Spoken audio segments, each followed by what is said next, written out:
कांग्रेस कायद राहुल गांधी की भारत जोड़ो यात्रा तेलंगाना में 24 अक्टूबर को दाखिल होगी। आज इस सिलसिले में तेलंगाना प्रदेश कांग्रेस सदर रेवंत रेड्डी की सदारत में गांधी भवन में एक इजलास मुनक्किद हुआ, जिसमें सीनियर कायदीन ने शिरकत की। बाद एक प्रेस कॉन्फ्रेंस से खिताब करते हुए रेवंत रेड्डी ने बताया कि इस महीने की 4 तारीख को, माफ कीजिएगा 4 अक्टूबर को दिग्विजय सिंह और जयराम रमेश तेलंगाना में राहुल गांधी की भारत जोड़ो यात्रा के सिलसिले में एक जायजा इजलास मुनक्किद करेंगे।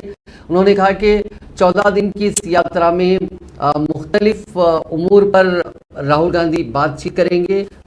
इसकी भारत जोड़ो यात्रा की जो रूट है, ये रूट मैप अभी तक बेसिक इन प्रिंसिपल फाइनल की गई है। तफसीली जो रूट मैप है मजीद डिस्कशन के बाद फाइनल की जाएगी। कल इस सिलसिले में तेलंगाना कांग्रेस के कायदीन डीजीपी महेंद्र रेड्डी से मुलाकात करेंगे।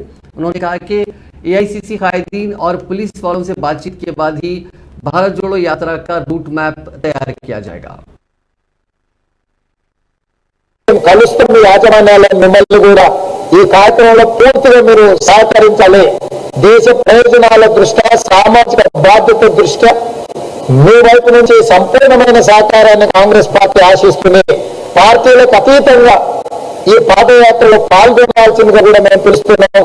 రాజకీయ ప్రయోజనాలకు అతీతంగా దేశ ప్రయోజనాలను దృష్టిలో పెట్టుకుని రాహుల్ గాంధీ గారు తీసుకున్న ఈ నిర్ణయాన్ని ప్రతి ఒక్కరూ సమర్థించి ముందుకు తీసుకెళ్లాల్సిన బాధ్యత మన అందరి మీద ఉన్నది। కాబట్టి విద్యార్థులు, నిరుద్యోగ యువకులు, ఉద్యమకారులు, అమరవీరుల కుటుంబాలు, రైతులు, దళితులు, గిరిజనులు, మహిళలు, మైనారిటీ వర్గాలు, తెలంగాణ సమాజం అంతా ఇందులో పాల్గొనాల్సిందిగా కాంగ్రెస్ పార్టీ పక్షాన వారికి ఆహ్వానం పలుకుతున్నాను।